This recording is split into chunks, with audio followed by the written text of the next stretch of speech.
গাইবান্ধায় আনিস হত্যাকারীদের গ্রেফতারে ২৪ ঘণ্টার আল্টিমেটাম।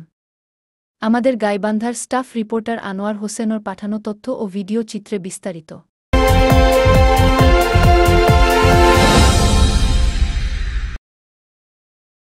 সংবাদপত্র বিক্রেতা আনিস হত্যাকারীদের গ্রেপ্তার ও ফাঁসির দাবিতে গাইবান্ধা শহরের ডিবি রোডে গানাসাস মার্কেটের সামনে আজ রোববার মানববন্ধন করেছেন এলাকাবাসী।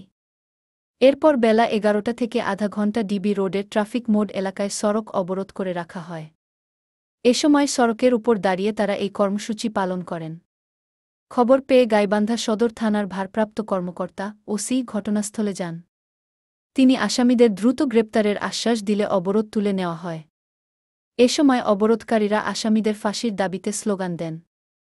মানববন্ধনে বক্তব্য দেন জেলা রিকশা শ্রমিক ইউনিয়নের সাবেক সভাপতি রফিকুল ইসলাম, রিকশা, ব্যান ইজিবাইক সংগ্রাম পরিষদের প্রধান সমন্বয়ক লাবলু মিয়া, এলাকাবাসীর পক্ষে আব্দুল ওহাব, রাজা মিয়া, আব্দুল খালেক, জাহাঙ্গীর আলম, নিহত আনিস মিয়ার স্ত্রী কবিতা বেগম, বোন হেনা বেগম, ছেলে প্রান্ত মিয়া, চাচা রিজু মিয়া প্রমুখ।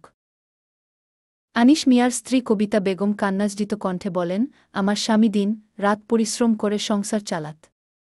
সে কি দোষ করেছিল? তাকে কারা মেরে ফেল? যারা আমার স্বামীকে হত্যা করেছে আমি তাদের ফাঁসি চাই। বক্তাগণ বলেন, আগামী ২৪